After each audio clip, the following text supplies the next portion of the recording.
dari Jumat, itu kita sudah mempelajari mengenai partial ordered set atau yang disebut dengan himpunan terurut. Ada himpunan terurut parsial, lalu juga ada himpunan terurut total. Itu yang sudah kita bahas di hari Jumat. Kemudian kan kemarin kita sudah mempelajari himpunan dari himpunan terurut. Oke.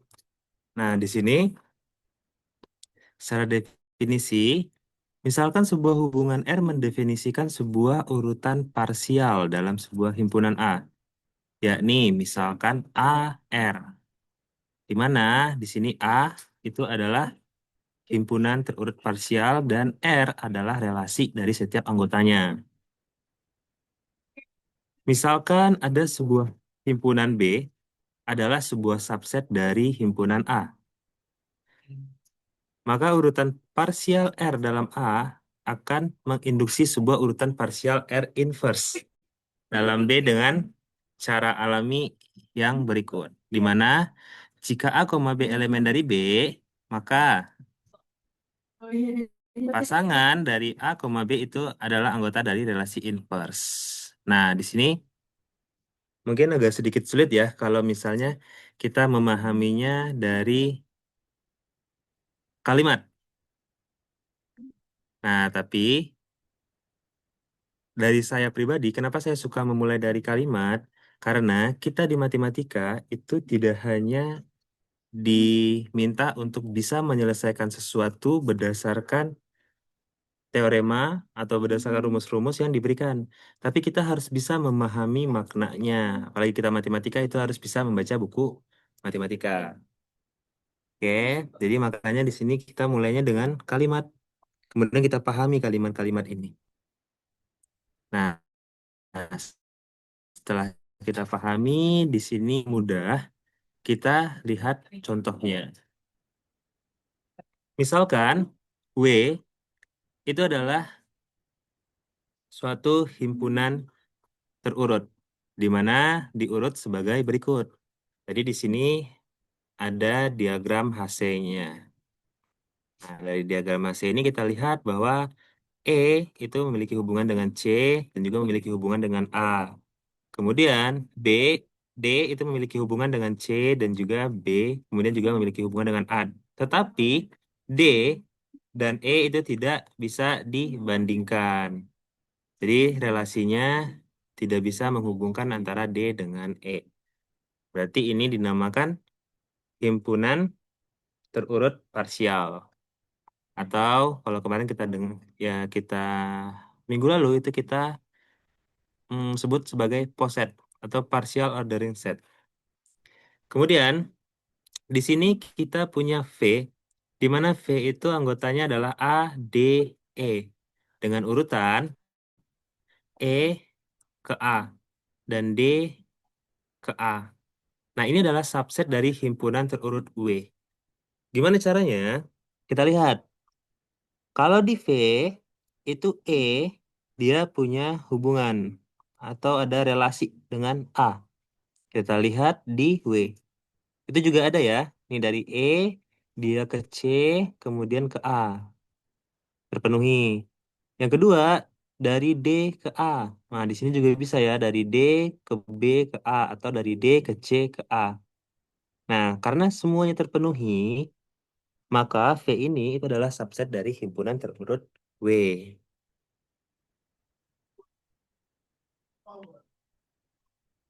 Oke ya.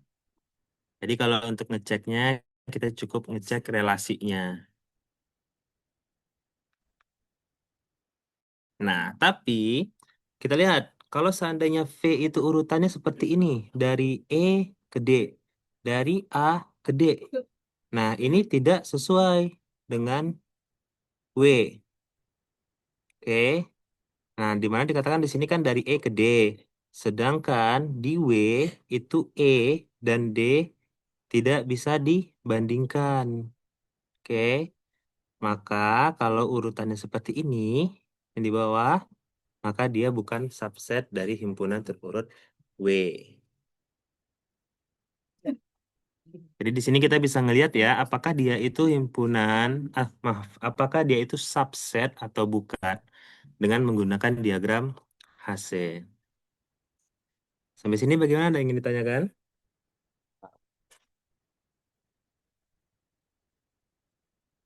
Oke, kalau tidak ada kita lanjut. Oh ya, ini kelas B dan kelas A ini di kampus kah?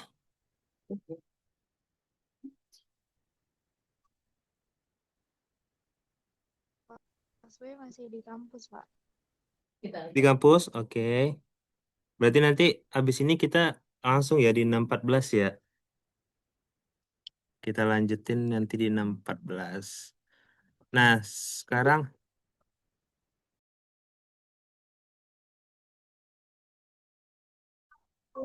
Saya mau bertanya, ya, ini kenapa? cara tahu kita dia panahnya ke atas atau panahnya ke bawah tuh gimana, Pak? Oke, seperti ini ya. Misalnya di sini E dia panahnya ke arah D, lalu A arah panahnya ke arah D. Nah, bagaimana kita tahu arah panahnya ini? Itu diketahui dari relasinya. Jadi misalnya suatu himpunan terurut, baik dia itu himpunan terurut parsial ataupun himpunan terurut total, pasti ada relasinya. Dari relasinya itulah kita bisa melihat arah dari pasangannya ini. Jadi dari A ke D arahnya kemana. Itu dari relasinya. Cuma memang di contoh ini itu tidak diberitahukan secara spesifik untuk relasinya apa gitu. Kalau relasinya sendiri dalam himpunan parsial, ada yang masih ingat? Yang seperti ini gambarnya. Oke, nah yang seperti ini. Ini adalah relasi dari himpunan terurut. Nah, relasi ini biasanya diketahui. Jadi kalau misalnya mengajarkan soal, itu pasti akan diberikan relasinya. Atau dibalik juga bisa. Kita dikasih soal misalnya, tapi udah jelas nih arah panahnya kemana. Kemudian tentukan relasi dari himpunan terurut tersebut itu juga bisa. Jadi kalau untuk menentukannya tenang aja pasti akan dikasih tahu. Baik itu langsung dari soal ataupun dikasih tahu berdasarkan relasinya apa. Oke ya. Terima kasih, Pak. Oke, sama-sama. Yang lain bagaimana? Ada yang ingin ditanyakan?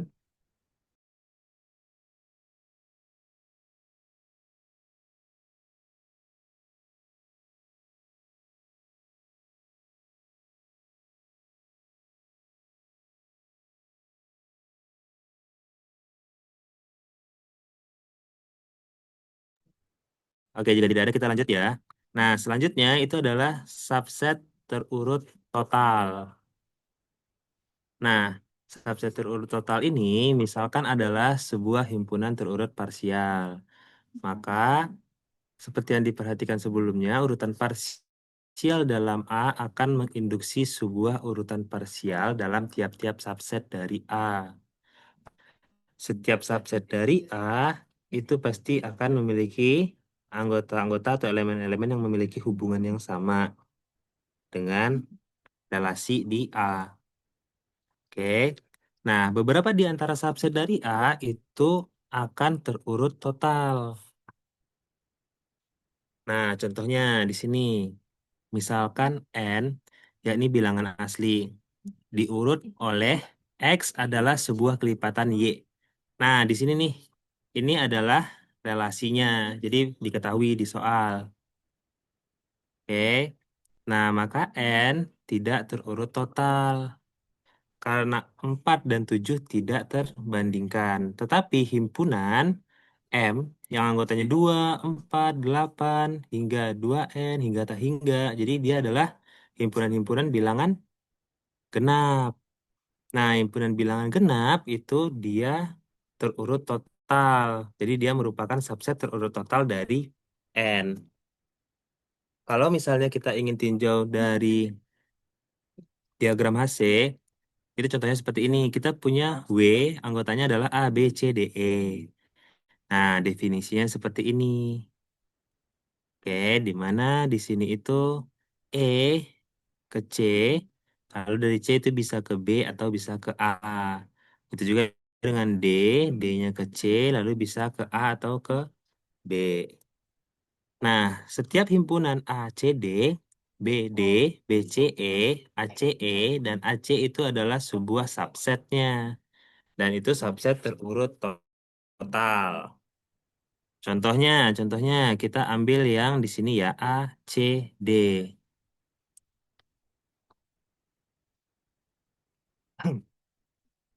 Nah, dari ACD itu kita tahu kan bahwa himpunannya itu dari sini bawah D. Dari D, kemudian ke C, kemudian ke A. Nah, kalau misalnya seperti ini, kita bisa lihat ya. Tadi dia dari D, kemudian dari D itu dia ke C, kemudian dari C itu dia ke A. Oke. Nah, dari waktu hari Jumat lalu, kita bisa lihat kan dari diagram HC, jika diagram HC-nya tidak memiliki cabang, seperti ini, dia lurus saja, dia tidak memiliki cabang, maka ini himpunan terurut total.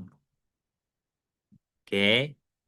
Nah, kalau misalnya dia punya cabang, misalnya di sini satu, lalu satu ini dia kedua, lalu dua ini dia bisa ke empat, bisa ke delapan. Nah, di sini kan ada cabang ya. Nih, cabangnya di sini. Nah, maka ini adalah himpunan terurut parsial. Jadi kita lihatnya dari sini bisa dari diagram HC-nya. Nah, maka di sini ketahuan ya kalau misalnya himpunan yang ACD dia adalah subset terurut total. Oke, sampai sini gimana? Ada yang ingin ditanyakan?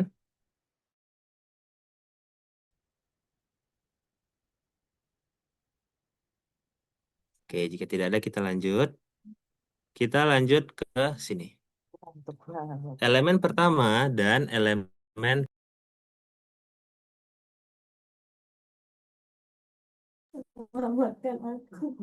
Nah, kita lanjut ke elemen pertama dan elemen terakhir ya. Misalkan A adalah sebuah himpunan terurut.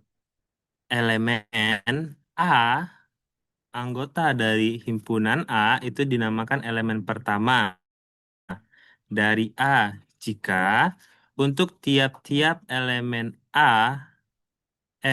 X di A itu lebih kecil atau sama dengan X. Nah, yakni jika A mendahului setiap elemen dalam A, analog dengan itu, maka elemen B di A itu dinamakan elemen terakhir dari A jika untuk setiap X elemen A, X-nya lebih kecil atau sama dari B. Nah, sekarang saya mau tanya, dari kalimat ini, dari kalimat ini, berarti kalau misalnya kita ingin menentukan suatu elemen, apakah elemen itu merupakan elemen pertama dan atau elemen terakhir, apa yang harus kita lakukan? Ada yang mau menyampaikan pendapat?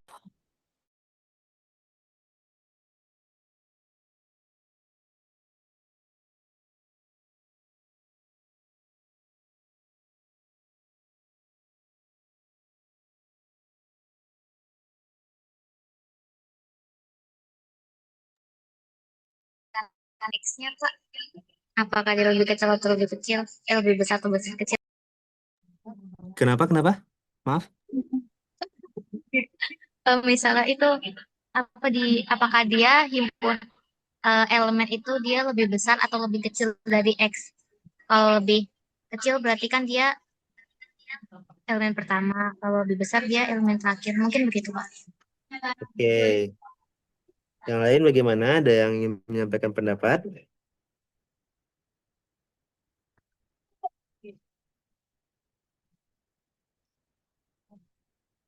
Oke, jadi iya benar tadi. eh, untuk melakukan atau untuk mengetahui apakah suatu elemen itu merupakan elemen pertama atau terakhir, itu kita harus membandingkan elemen tersebut dengan semua elemen yang lainnya. Begitu ya. Contoh di sini, biar enak, saya gambar di sini. Oh, sorry. Saya gambar di sini tadi ada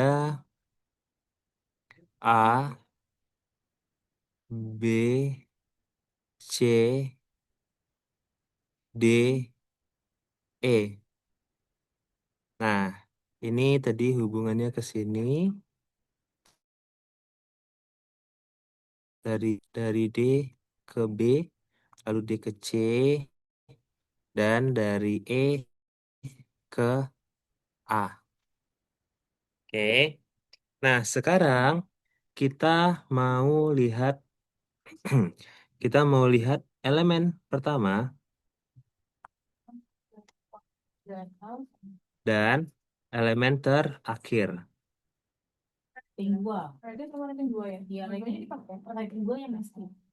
Nah, dari definisi tadi kita bisa lihat kalau misalnya elemen pertama kita misalkan elemen pertamanya adalah A, maka A akan lebih kecil atau sama dari X, di mana untuk setiap X itu adalah elemen dari himpunannya. Saya belum ngasih ya, atau gini aja deh. Saya bikin di sini ini misalnya himpunan W ya, maka di sini X itu adalah elemen dari himpunan W. Artinya kita harus cek satu persatu semuanya gitu. Apakah dia memenuhi ini? Sekarang kita cek.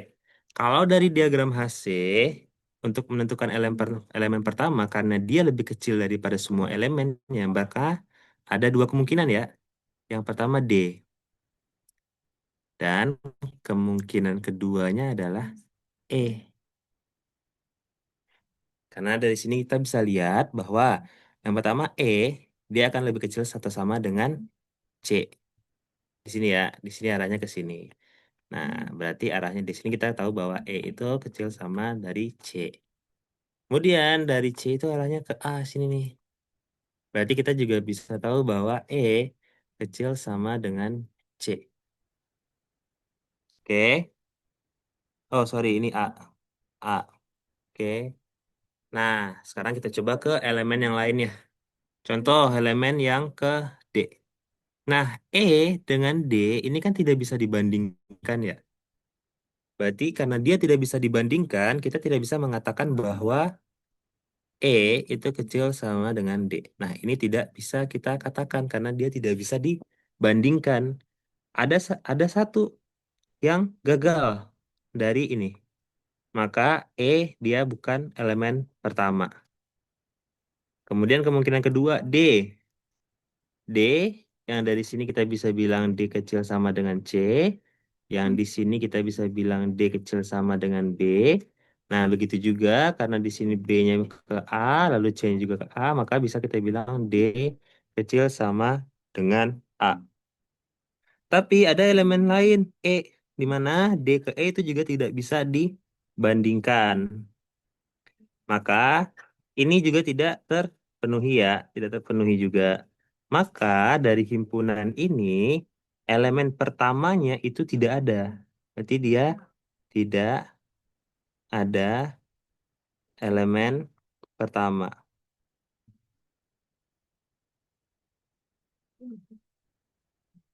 Gitu ya. Sampai sini gimana? Ada yang ingin ditanyakan?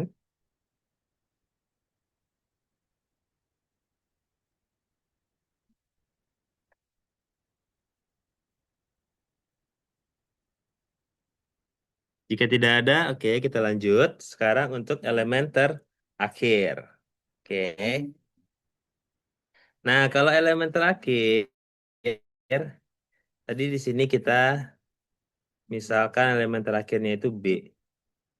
Maka B itu dikatakan elemen terakhir jika B itu akan lebih besar atau sama dengan X.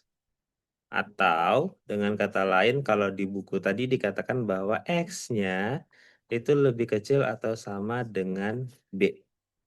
Di mana untuk setiap X elemen dari W. Maka berarti kita juga harus membandingkan satu per satu untuk semua elemennya gitu. Nah, cara pertama kita lihat kalau dari diagram HC kita lebih enak lihatnya, kita lihat yang paling atas. Kita lihat yang paling atas di sini yang paling atas ada A. Oke. Nah, A itu kita bandingkan kepada elemen yang lainnya. Misalnya A dengan B. Dari A dengan B, maka dapat kita katakan bahwa A lebih besar sama dengan B. Kemudian A dengan C juga begitu. A lebih besar sama dengan C. Kemudian A dengan D apakah bisa? Bisa. Di sini ya, dari sini dia ke B dulu terus ke D. Maka A itu juga lebih besar atau sama dengan D. Lalu bagaimana dengan ke E? Iya juga bisa dari A, C, E. Maka di sini juga bisa kita katakan bahwa A lebih besar daripada E. Nah, karena A lebih besar daripada elemen lainnya di dalam W, maka A itu adalah elemen.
Oke, gimana? Tidak ada. Kalau tidak ada, kita lanjut ya. Kita lanjut ke sini. Nah, di sini ketahuan ya. Maka A adalah elemen terakhir dalam W. Karena A mendominasi tiap-tiap elemen. Nah, itu tadi maksudnya yang saya bilang di sini. Karena A ini dia lebih besar atau kecil dari semua elemen lainnya di dalam W. Maka dia dikatakan elemen A. Untuk elemen awal itu tidak ada. Karena di sini dikatakan elemen D bukan elemen pertama atau elemen awal karena D tidak mendahului E. Begitu juga sebaliknya. E itu tidak mendahului D karena dia tidak bisa dibandingkan. Oke ya.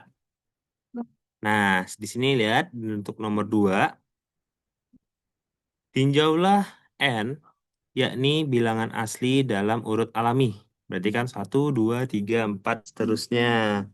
Nah, di sini kita ketahui bahwa 1 itu adalah elemen pertama dari N. Kenapa? Karena 1 itu selalu mendahului elemen lainnya. Atau 1 itu lebih kecil atau sama dengan elemen lainnya. Nah, sekarang tidak ada elemen terakhir N. Oke, karena tidak ada elemen A yang merupakan anggota N yang mendahului setiap elemen N. Kenapa? Karena N sampai tak hingga. Oke ya. Terus ini ada yang ingin ditanyakan?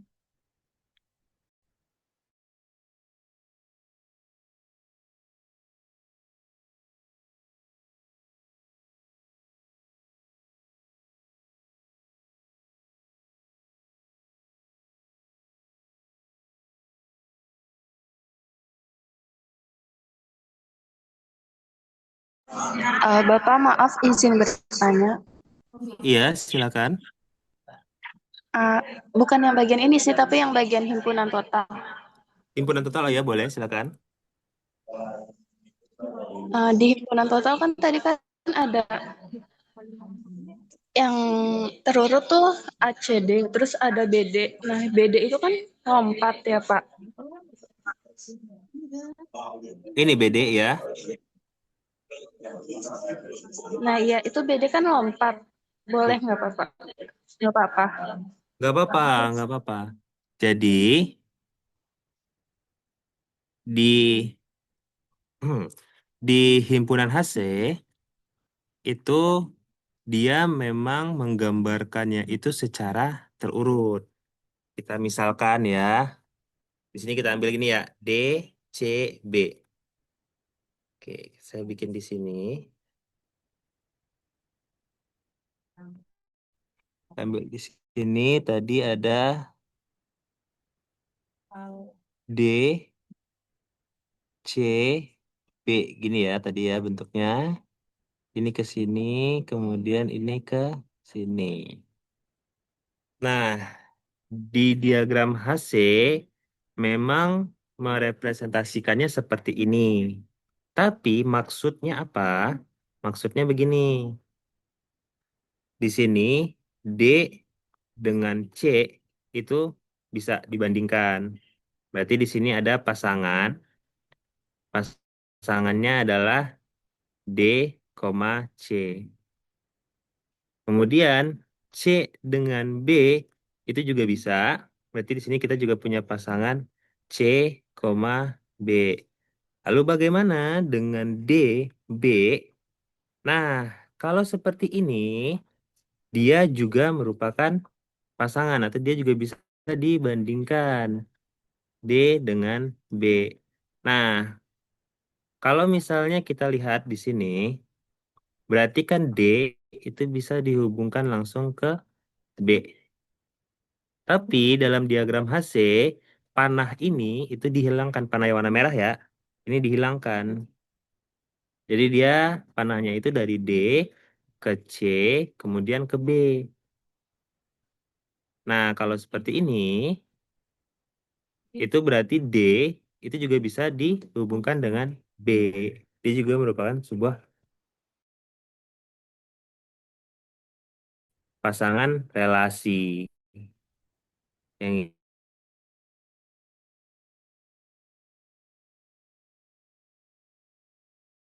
oke. Gimana? Itu oke? Sama-sama.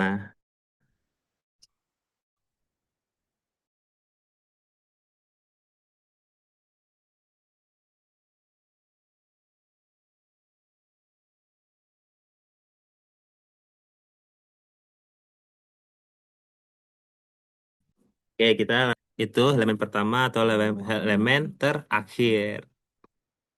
Nah, untuk elemen pertama dan elemen terakhir, itu di beberapa buku ada juga yang menyebutnya itu adalah elemen awal dan elemen akhir. Itu sama. Berarti elemen awal itu maksudnya adalah elemen pertama dan elemen akhir itu adalah elemen terakhir. Itu hal yang sama ya. Nah, di sini kita lihat teoremanya. Sebuah himpunan terurut parsial dapat mempunyai paling banyak satu elemen pertama dan satu elemen terakhir. Oke, jadi elemen pertama dan elemen terakhirnya itu pasti hanya satu. Paling banyak satu. Jadi bisa tidak ada. Jika ada pun itu cuma hanya ada satu. Kemudian, jika A dan B berturut-turut adalah elemen pertama dan elemen terakhir dalam sebuah himpunan terurut parsial A, maka A dan B berturut-turut akan merupakan elemen terakhir dan elemen pertama dalam urutan inverse dalam A. Contohnya bagaimana? Begini. Kalau contoh sederhana, misalkan sederhananya saja di sini kita punya yang pertama A. Kemudian A ini ke B. Lalu B ini itu ke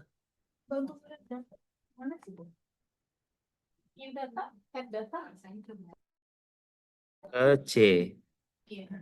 Nah, dari sini kita bisa lihat langsung kan, karena arahnya itu ke atas, maka berarti dari sini A itu adalah elemen pertama atau elemen awal.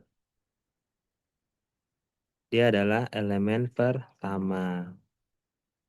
Kemudian yang C itu adalah elemen terakhirnya.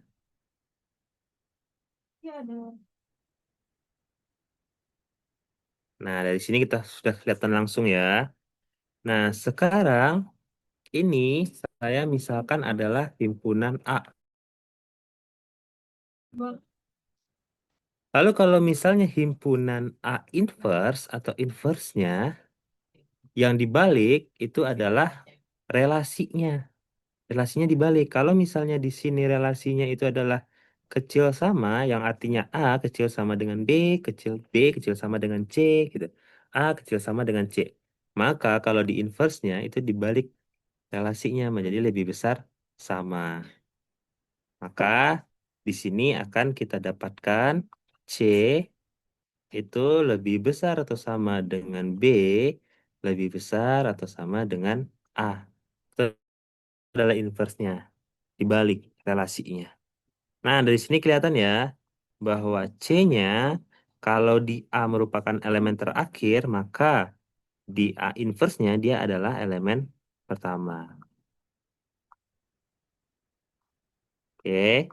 Nah, sedangkan yang A, di A dia adalah elemen pertama, maka di inverse-nya dia adalah elemen terakhir.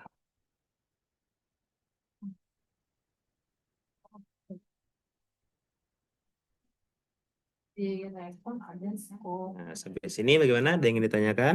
Oke. Jadi itu yang dimaksud di teorema 11.3 ya. Jika A dan B berturut-turut adalah elemen pertama dan elemen terakhir pada sebuah himpunan terurut parsial A, maka A dan B berturut-turut akan merupakan elemen terakhir dan elemen pertama dalam urutan inverse dalam A. Oke. Jika tidak ada, kita lanjut. Selanjutnya itu adalah elemen maksimal dan elemen minimal. Mirip, mirip dengan elemen pertama dan elemen terakhir, tetapi di sini bedanya adalah sebuah nih ya, misalkan A adalah sebuah himpunan terurut. Sebuah elemen A yang merupakan anggota dari himpunan A dinamakan elemen maksimal jika A kecil atau sama dengan X itu menyatakan A sama dengan X.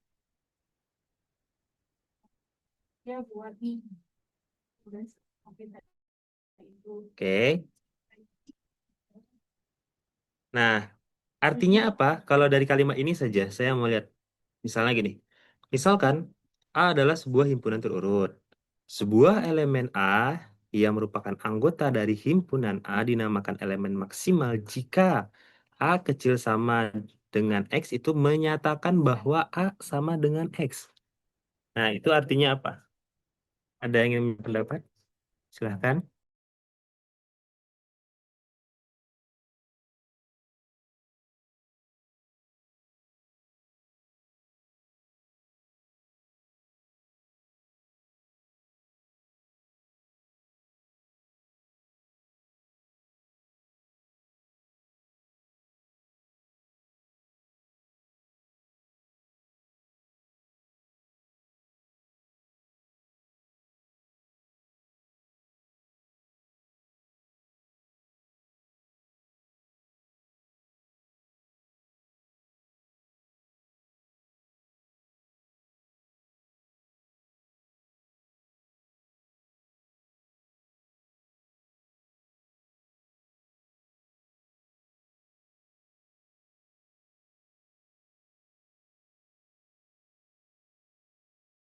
Gimana? Ada yang ingin menyampaikan pendapat? Apa maksud dari kalimat ini?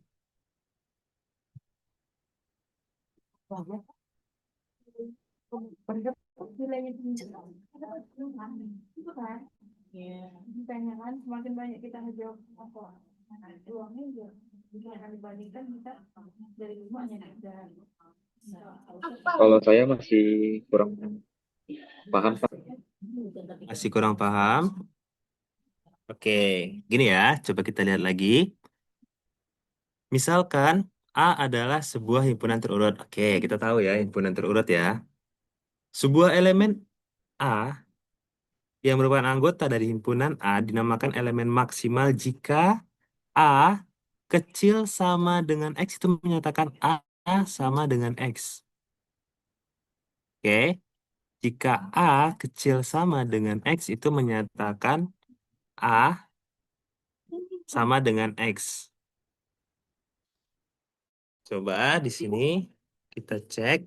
Jadi yang pertama, kata pertama, terus pertama, kata kedua. Dikatakan bahwa kalau misalnya A, aduh sorry, misalkan A itu kecil sama dengan X, menyatakan A itu sama dengan X. Oke, artinya apa? Artinya itu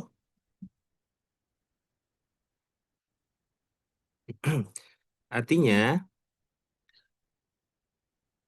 A jika ada elemen lain, di sini elemen lainnya adalah X. Oke, jika ada X yang lebih besar dari A, maka X itu adalah A. Artinya tidak ada elemen lain yang lebih besar daripada A. A itu adalah elemen terbesarnya gitu. Misalnya kita pakai diagram Mase ya. Ini. Oke, di sini misalnya A, di sini B. Nah, di sini kita tahu ya bahwa A itu lebih besar atau sama dengan B. Oke. Nah, sekarang jika ada bilangan lain di atas A, berarti A lebih kecil dari sesuatu ya. Misalkan di sini adalah X. Maka X itu adalah A gitu. Artinya apa? Artinya tidak ada. A itu udah yang paling atas. Tidak ada elemen lain yang lebih besar daripada A. Gimana? Sampai sini aman? Atau ada yang ingin ditanyakan?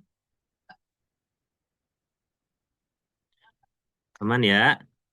Nah, jadi intinya kalau ada elemen lain yang lebih besar daripada A, yaitu pasti si A sendiri gitu. Artinya tidak ada A itu udah yang paling besar. Itu maksudnya di pernyataan ini. Begitu juga misalnya sebaliknya, demikian juga sebuah elemen B yang merupakan anggota dari himpunan A itu dinamakan elemen minimal jika X kecil sama B itu menyatakan B sama dengan X. Artinya, jika ada suatu bilangan lain yang lebih kecil dari yang lebih kecil dari B, maka itu adalah B sendiri gitu. Artinya tidak ada bilangan lain atau anggota lain atau elemen lain yang lebih kecil daripada B.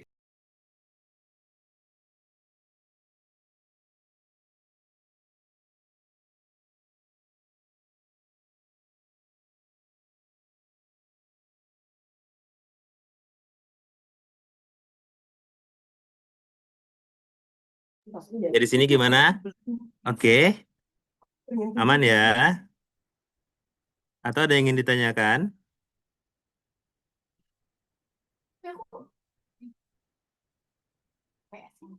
Oke, jika tidak ada, Sebelah kiri kali, dia mau ke kiri. Soalnya mau dengan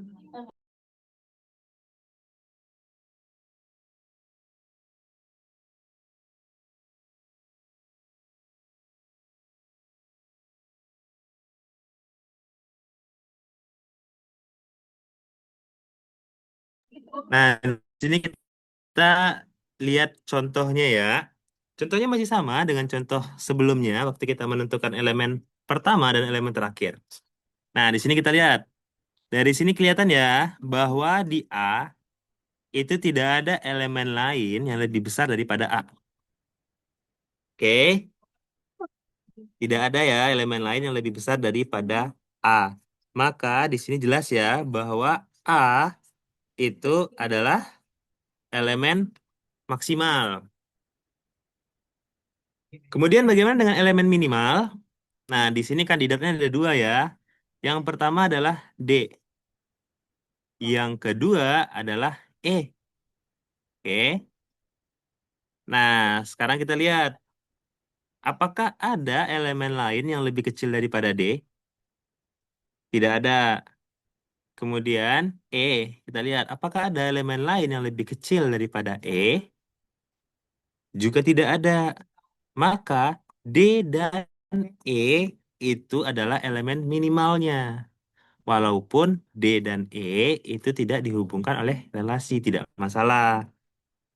Oke, karena kalau misalnya D dan E dihubungkan oleh relasi, berarti hanya ada satu nantinya elemen minimalnya. Jadi elemen minimal itu bisa lebih dari satu. Nah, di sini kita lihat ya.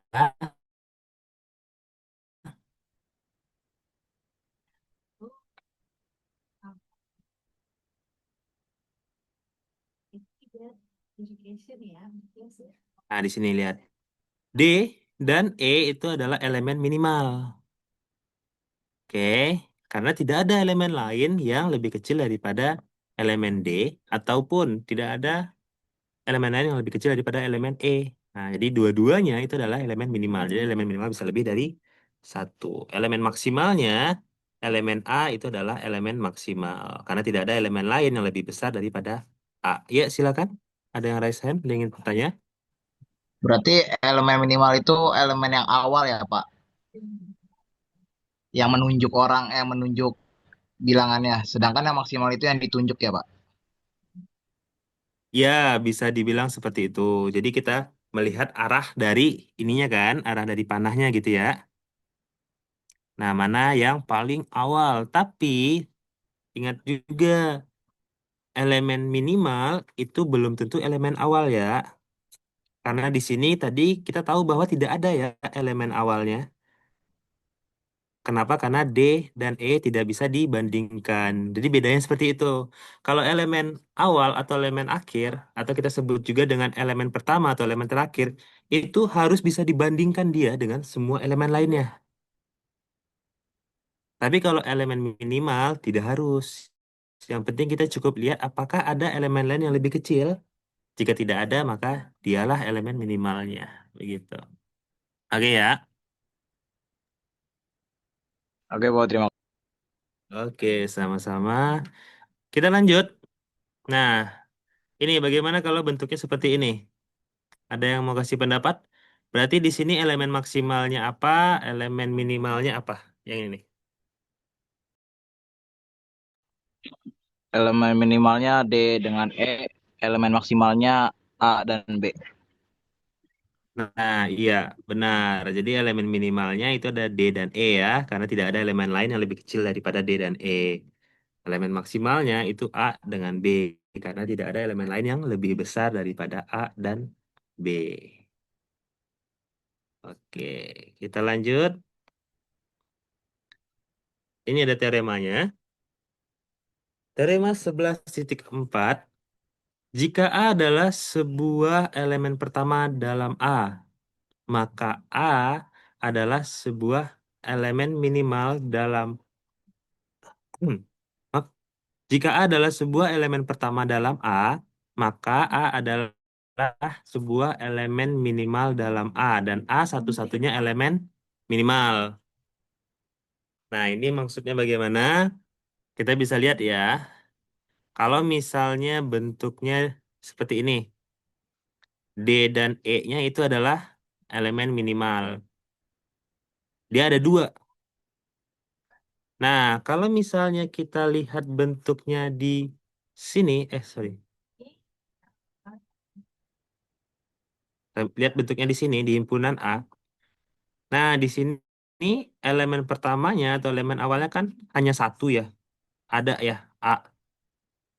Nah, jika kondisi ini terjadi, maka A ini itu pasti akan menjadi satu-satunya elemen minimal.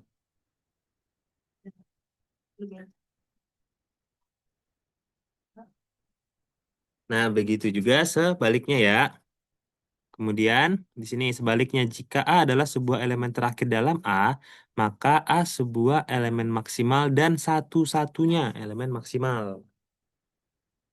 Jadi intinya kalau misalnya himpunan itu punya elemen awal, maka elemen awal itu pasti akan menjadi satu-satunya elemen minimal. Tapi kalau misalnya dia tidak memiliki eh tidak memiliki elemen awal, maka elemen minimalnya itu bisa lebih dari satu. Kita lanjut di sini. Jika A terurut total, maka A dapat mengandung paling banyak satu elemen yang akan merupakan elemen pertama.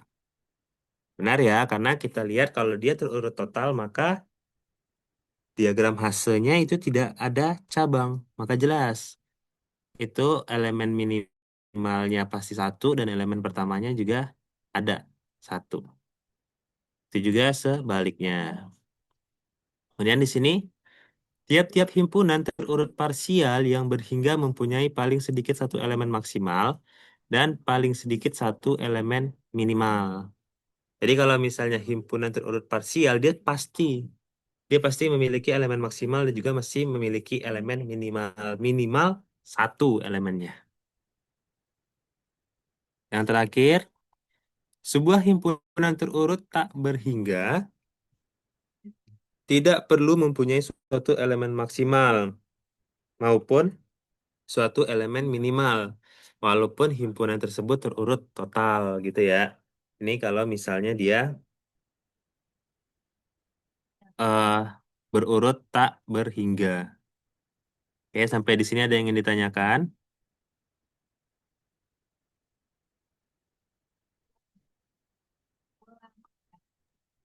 Izin nanya Pak. Iya, Berarti silakan. kalau misalnya sebuah himpunan terus tak berhingga, berarti kayak lingkaran gitu dong. Kenapa? Kalau misal sebuah himpunan terurut tak berhingga, terus kan Mm-mm. katanya tidak mempunyai suatu elemen maksimal maupun elemen minimal. Berarti Ya, itu kayak muter gitu dong Pak, kalau digambar. Kayak bukan, lingkaran bukan gitu. muter, bukan muter. Tapi memang tidak bisa ditentukan. Contohnya, kita, contohnya ya, contohnya di sini adalah bilangan real. Bilangan real. Kemudian di sini relasinya, sorry, relasi. Eh, relasinya itu adalah kecil dari. Oke. Nah, kalau seperti ini, kalau misalnya kita tuliskan kan dia berarti dari tak hingga, koma nanti di sini misalnya -2, koma -1, koma 0, koma 1, koma 2, terus tambah tak hingga. Nah, di sini kan kita tidak bisa menentukan.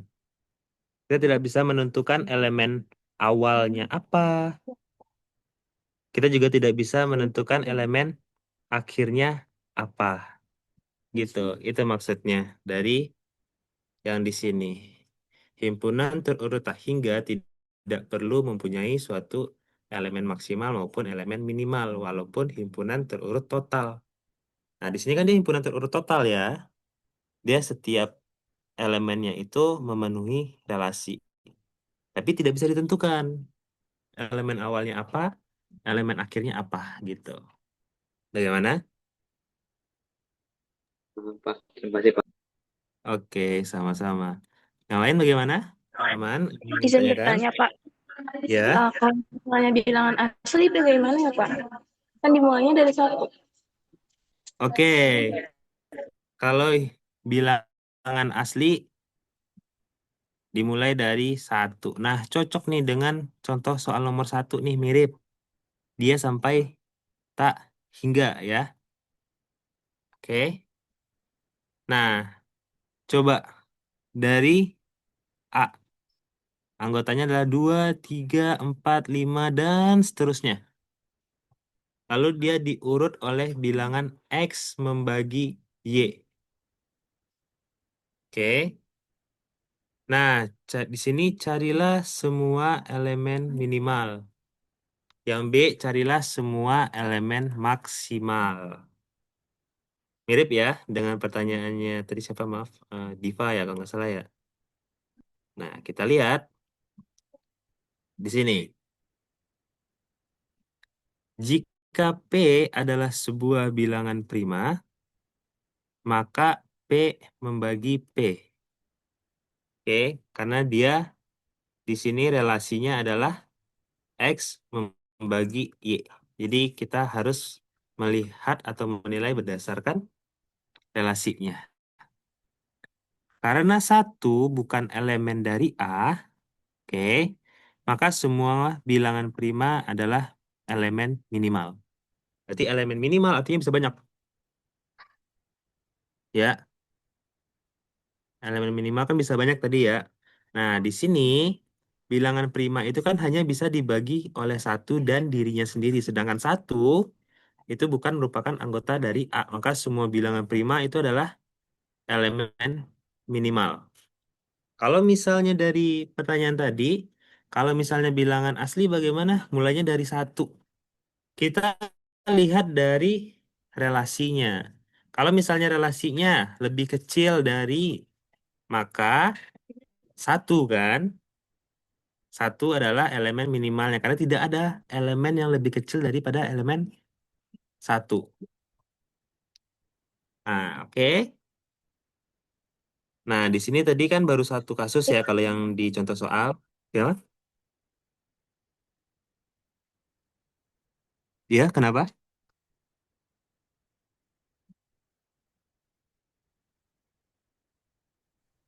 Terima kasih, Kak. Oke, sama-sama. Nah, ini tadi dia baru 1 kasus di sini. Sedangkan kan ada bilangan-bilangan lainnya.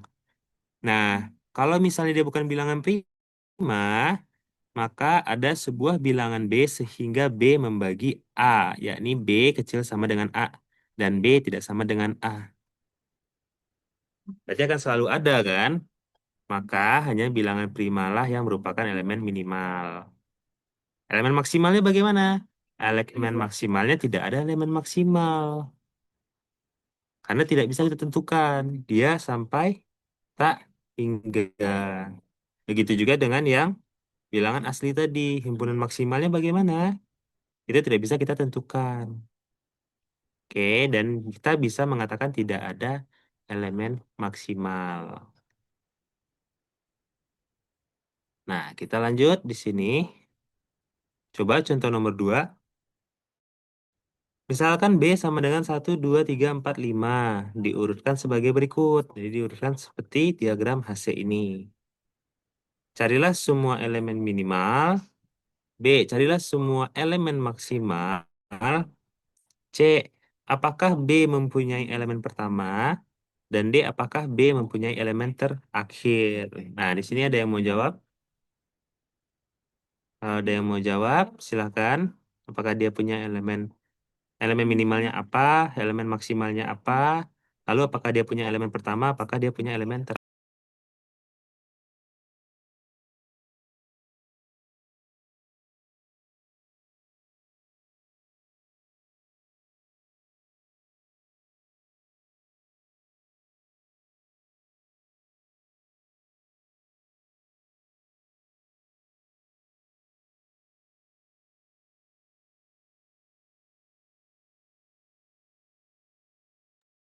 Izin jawab, Pak. Iya, silakan. Berarti elemen minimalnya itu 4 tambah 5 ya, Pak? Terus elemen maksimalnya itu 1. Iya, benar. Elemen minimalnya 4 dan 5 karena tidak ada elemen lain ya yang lebih kecil dari 4 dan 5. Kemudian elemen maksimalnya itu 1, karena tidak ada yang lebih besar daripada 1. Nah, untuk C dan D bagaimana? Apakah dia punya elemen pertama?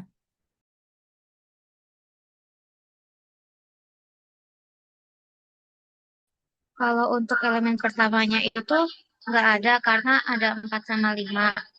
Sedangkan elemen terakhirnya itu 1. Bisa realitas. Oke, ya benar ya.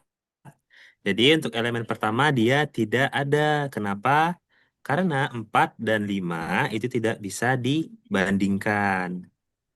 Kemudian untuk elemen terakhirnya apa? Elemen terakhirnya 1.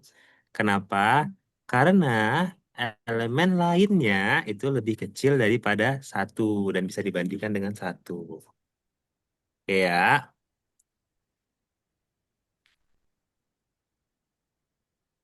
Oke, kita lanjut.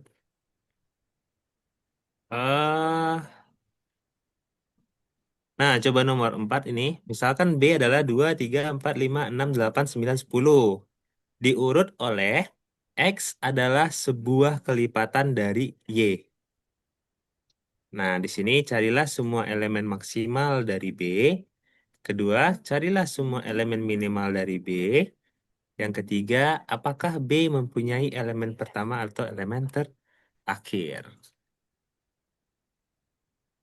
Kalau misalnya sulit dibayangkan, dicoret-coret aja, nggak apa-apa. Dicoret-coret bisa menggunakan pasangan ya. Misalnya di sini X adalah sebuah kelipatan dari Y.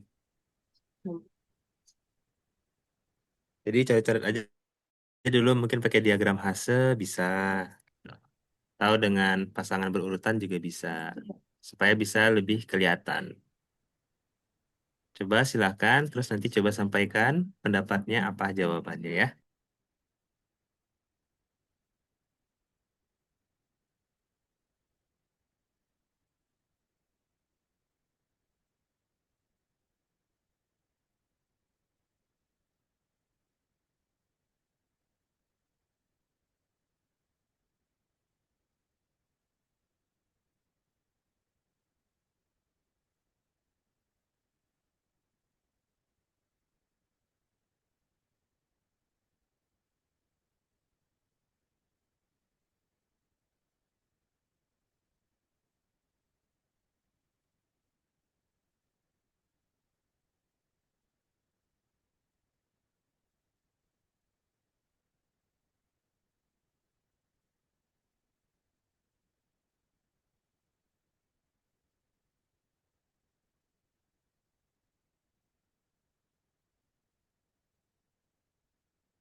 Oke, gimana? Yang pertama udah ada. Yang pertama carilah semua elemen maksimal dari B.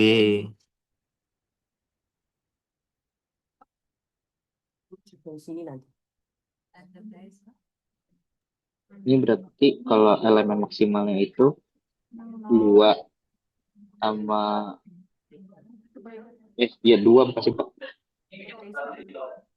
elemen maksimalnya? Iya, kalau menurut saya 2.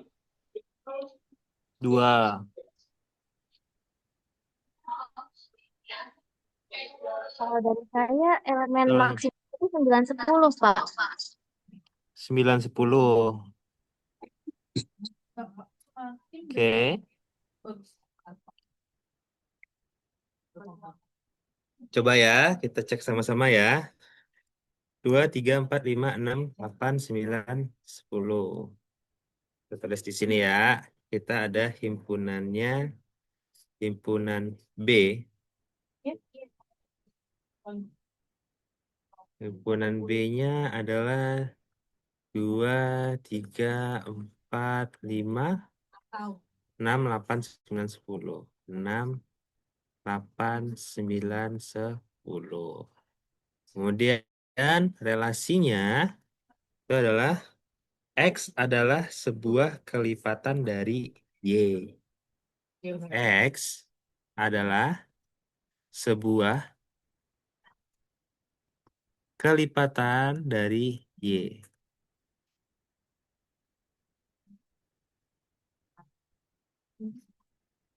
Oke. Nah, sekarang kita bisa menyusun pasangan berurutannya. Oke, bisa juga menggunakan diagram fase untuk melihat hubungan dari setiap elemennya.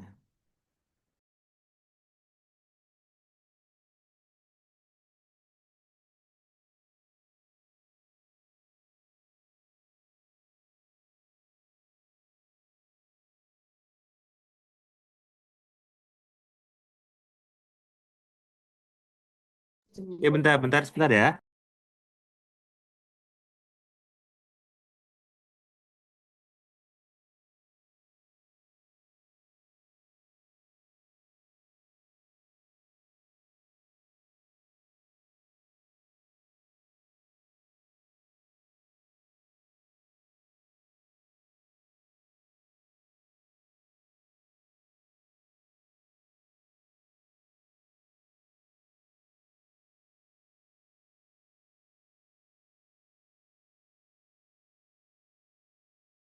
Oke, kita lanjut ya. Nah, di sini kita lihat X adalah sebuah kelipatan dari 4. Nah, kita lihat kalau misalnya dia kelipatan dari 4, saya ambil aja yang pertama dulu. Oke, kita ganti warnanya. Sini 2 dengan 3. Apakah 2 itu kelipatan dari 3? Tidak ya. Lalu apakah 3 kelipatan dari 2? Juga tidak. Sekarang kita ambil 2 dengan 4. Oke. Nah, dengan 2 dengan 4 kita lihat. Apakah 2 kelipatan 4? Tidak ya. 2 itu faktor dari 4. Kemudian apakah 4 adalah kelipatan dari 2? Jawabannya iya ya. Jadi kalau kita notasikan, notasinya akan menjadi 4. Di sini adalah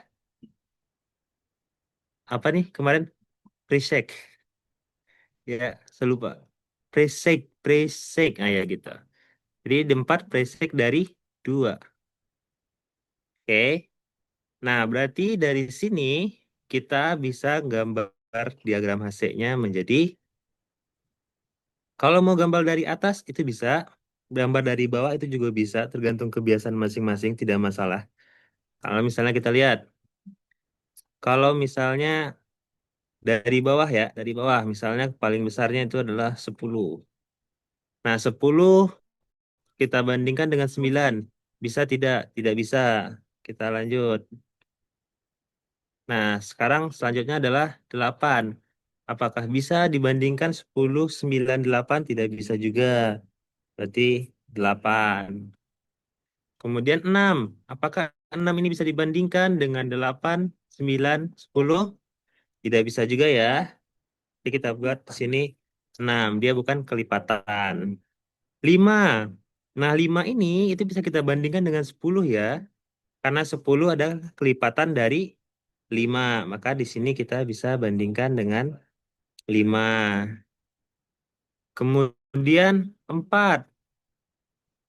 4 apakah kelipatan dari 10? Tidak. 9 tidak. 8 iya. Berarti kita bisa buat di sini itu adalah 4. Kemudian 3. 3. Nggak bagus nih gambar saya. Misalnya 3 di sini. Nah, 9 itu kelipatan dari 3. Lalu 6, 6-nya motong ya, kita pindahin dulu 6-nya. 6-nya di sini. Nah, 6 ini dia juga kelipatan dari 3. Kita masuk ke 2. 2 di sini. Nah, 2 itu dia kelipatan dari 4. Oke. Nah, sekarang kita lihat elemen awal dan elemen akhir. Kalau elemen awal dan elemen akhirnya dari sini jelas tidak ada ya. Karena banyak yang tidak bisa dibandingkan. Sedangkan kalau untuk maksimalnya, elemen maksimalnya itu ada 2, ada 3, dan ada 5. Oke. Lalu elemen minimalnya bagaimana? Itu ada 10, 9, 6, dan 8. Karena di sini dia kalimat adalah kelipatan dari Y. Sampai sini bagaimana? Ada yang ingin ditanyakan? Iya, Pak. Kalau ditulisnya kebalik gak apa-apa kan ya Pak? Misalnya kan 29 8-nya ke di atas tapi tanda panahnya ke bawah gitu. Biasanya kenapa kalau Gak apa-apa, gak apa-apa. Yang penting panahnya yang benar ya. Karena kalau panahnya kebalik berarti dia inverse-nya. Hati-hati di situ. Yang penting arah panahnya. Yang lain bagaimana? Ada yang ingin ditanyakan?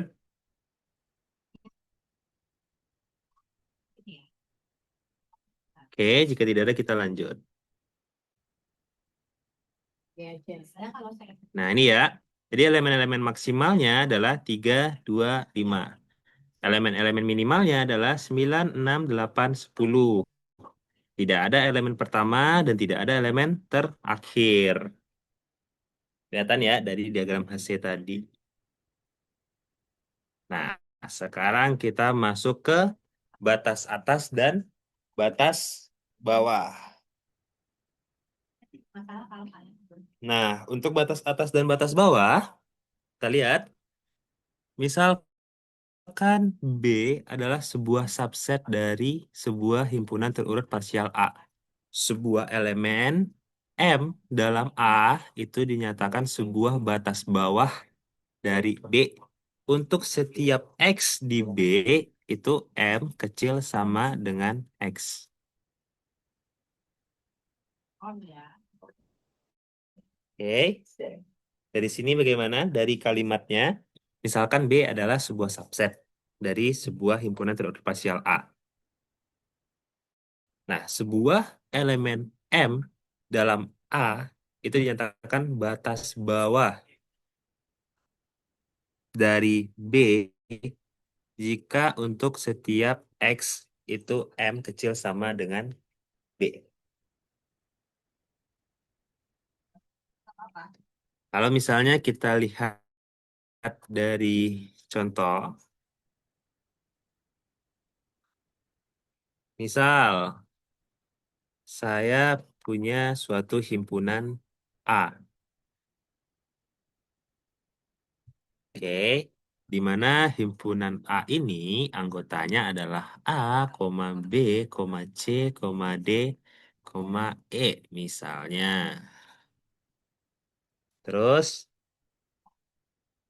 eh, bisa kita buat diagram HC dengan suatu relasi, misalnya seperti ini ya diagram HC-nya. A, lalu di sini B, di sini C, Koefisien apa dong, Bu? lalu di sini D, Lalu di sini E, misalnya seperti ini. Ya, ini adalah dengan suatu relasi.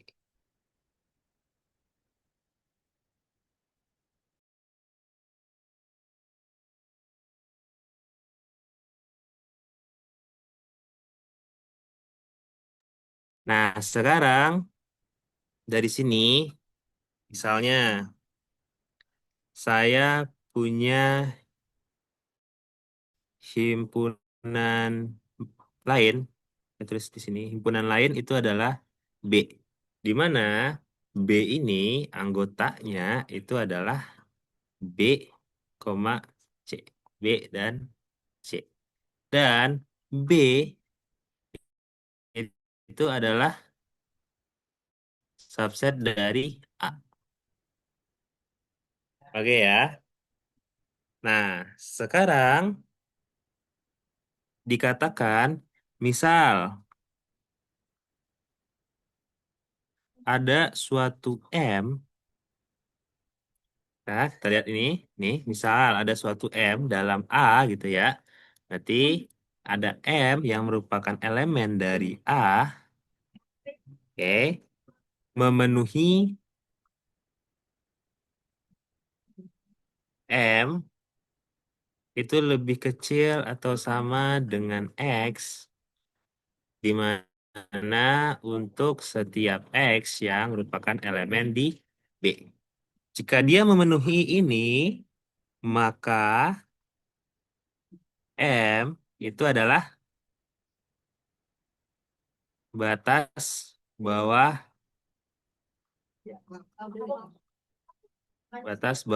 dari B. Gitu ya.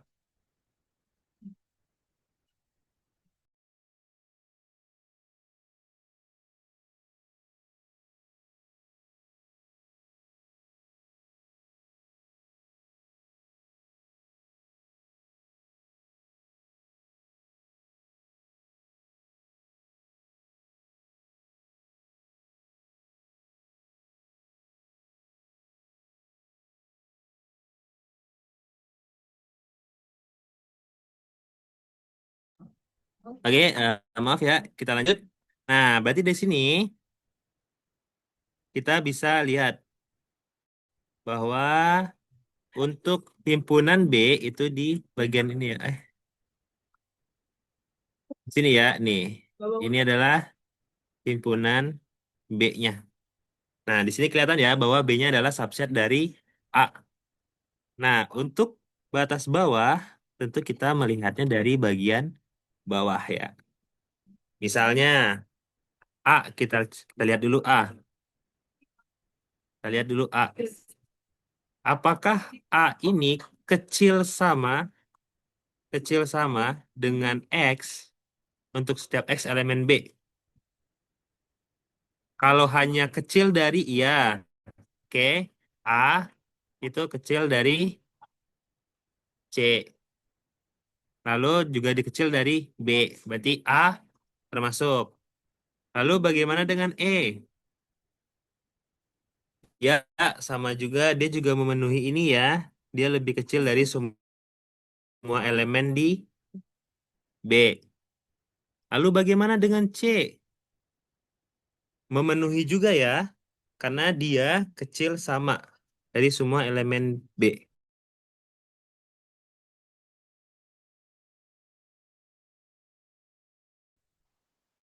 Dengan B 3 di sini. D, E, dan C. Maka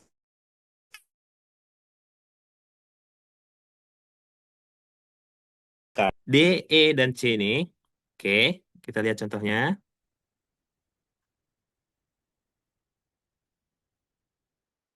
Nah, contohnya di sini.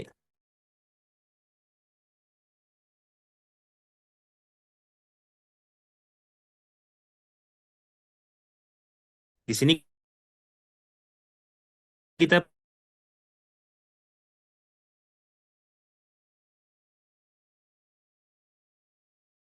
C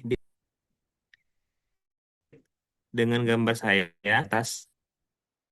Maka kita cek dulu Lebih Apakah B anggota lebih besar dari seluruh anggota B? Ya. Apakah C juga? Ya. Maka di sini katakan A, B. Nah, kemudian kita lihat batas bawahnya di sini. Batas bawahnya di sini hanya F. G tidak, karena tadi syaratnya adalah untuk setiap X elemen dari B. Kita lihat, G itu tidak bisa dibandingkan dengan D. D itu elemen dari B, dia nggak bisa dibandingkan. Maka G tidak termasuk. Yang hanya bisa dibandingkan dengan semua elemen B itu kan F. Dan terpenuhi bahwa lebih kecil atau sama dengan semua elemen di B. Maka F adalah batas bawahnya. Oke ya.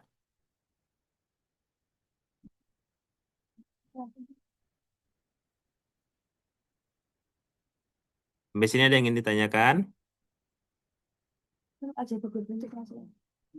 Oke. Nah, jika tidak ada, kita kembali lagi ke sini ya. Itu kan baru batas atas dan batas bawah. Nah, di sini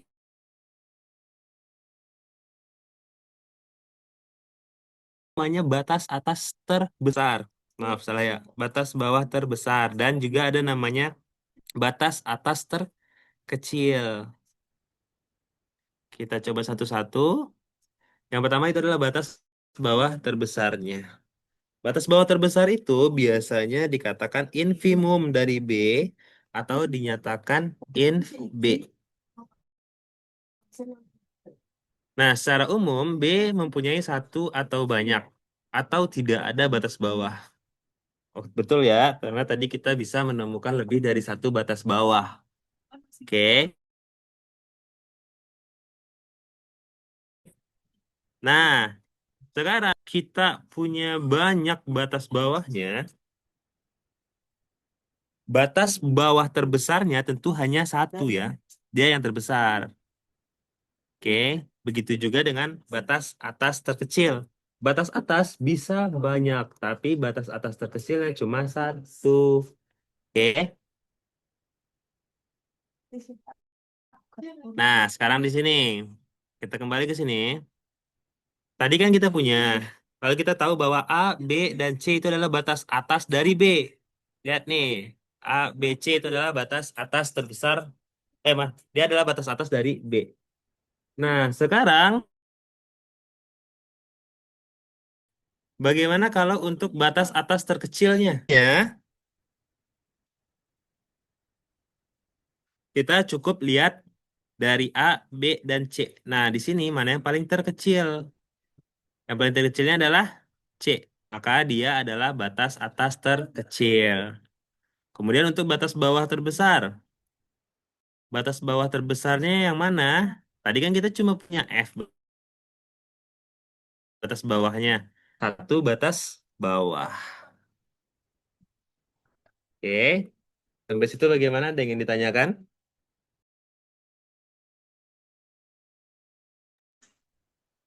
Pak, kenapa G-nya nggak termasuk? Oke. Kenapa G-nya tidak termasuk?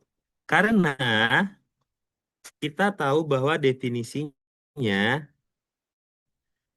G itu dinyatakan batas bawah dari B jika seluruh elemen di B lebih besar daripada G. Ya, itu yang harus kita pegang. Kita bagaimana cara kita tahu? Kita cek satu persatu. G dengan E, oke, G yang lebih kecil. G dengan C, oke, G yang lebih kecil.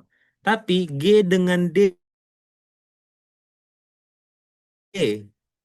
G dengan D itu tidak bisa kita, di sini terlihat ya, tidak bisa kita bandingkan, tidak ada panah yang menghubungkan antara G dengan D.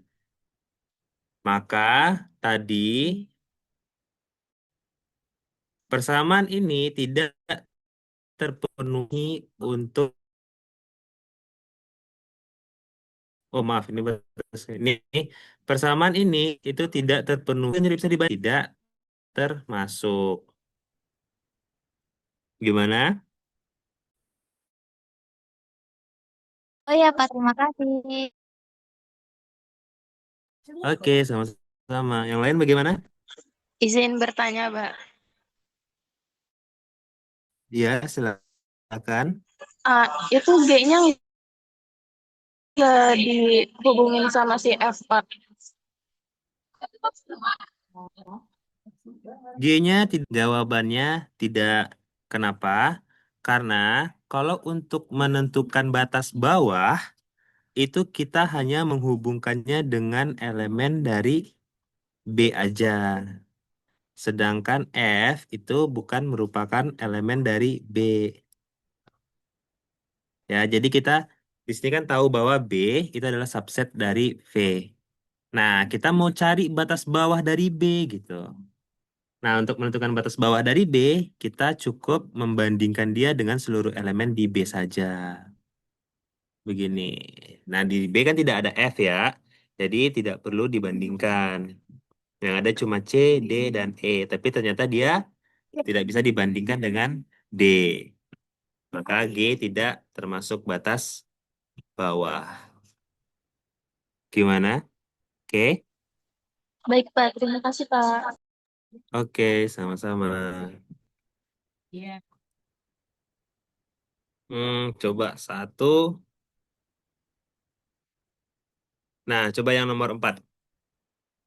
Misalkan W adalah 1, 2, 3, 4, 5, 6, 7, 8 ya. Di sini maksudnya ya. 1, 2, 3, 4, 5, 6, 7, 8. Diurut sebagai berikut. Urutannya begini. Oke. Kemudian ada subset V, di mana V itu anggotanya adalah 4, 5, 6. Nah, sekarang carilah himpunan batas atas dari V, kemudian carilah himpunan batas bawah dari V. Apakah infimum dari V ada atau batas bawah terbesar ya? Kalau misalnya batas atas terkecil, apa tadi? Kelewat ya saya ya, supremum. Nih ya, batas atas terkecil itu dikatakan supremum dari B atau dinyatakan dengan sub B. Kalau batas bawah terbesar itu infimum. Nah, sekarang dari mana nomor nomor 4 tadi ya. Nah, coba kalau dari sini batas atasnya berapa? Himpunan batas atasnya apa aja anggotanya?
Oke, bagaimana? Sudah dapat? Kalau yang pertama, carilah himpunan batas atas dari V berapa? Coba Enam himpunan tujuh batas atas. delapan bukan Pak? Batas atas. Batas atas. Batas atasnya dari atas ya.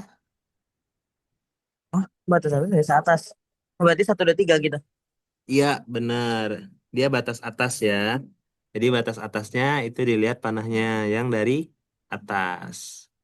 Karena kan batas atas itu tadi dia lebih besar atau sama dengan seluruh anggota dari subsetnya. Di sini subsetnya kan P ya, 4, 5, 6. Oke. Nah, kalau batas bawahnya baru dari bawah. Nah, kalau batas bawahnya berapa?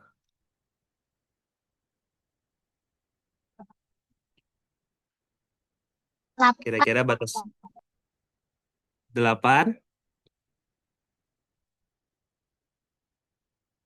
Oke. Batas bawahnya 8. Yang lain ada yang punya pendapat berbeda? 678 batas bawahnya. 6, 7, 8. Kalau yang lain ada yang punya pendapat berbeda? 78 apa pakai apa 6 ya? Bingung saya Pak. Jujur.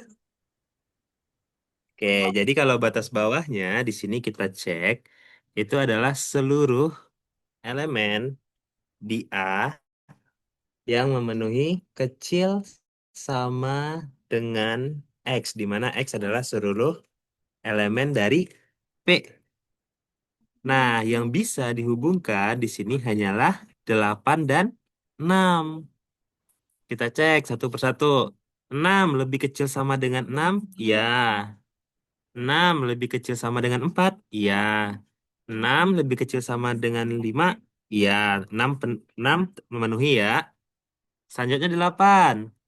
8 kecil sama dengan 6? Iya.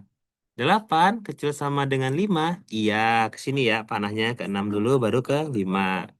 8 kecil sama dengan 4? Iya, panahnya ke 6 dulu baru ke 4. Sekarang kita lihat 7. Apakah 7 iya? 7 tidak, karena 7 hanya bisa dibandingkan dengan 5 saja. 7 tidak bisa dibandingkan dengan 6. Tidak ada kan panahnya dari 7 ke 6. 7 juga tidak bisa dibandingkan dengan 4. Jadi 7 tidak termasuk. Maka yang himpunan batas bawahnya hanyalah 6 dan 8.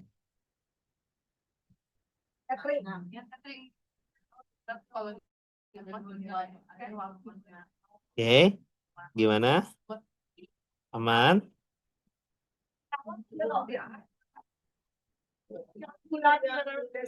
Nanti pulangnya, Bu. Oke. Nah, ini buku ini udah ada belum ya? Udah dikasih belum sama, kalau nggak salah kemarin ada info ya, udah dikasih ya dari teman kelas C ya?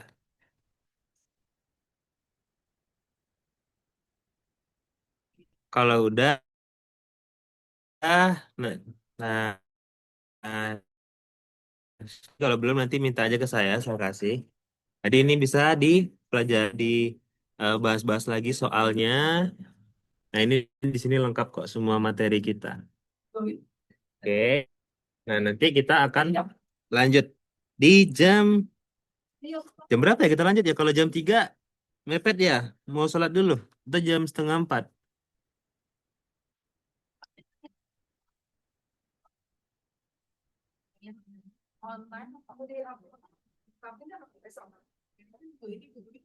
Halo?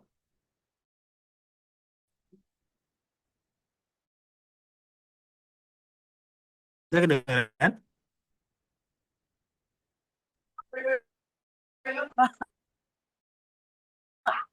Oh, oke. Berarti nanti setelah ini kan kita ya.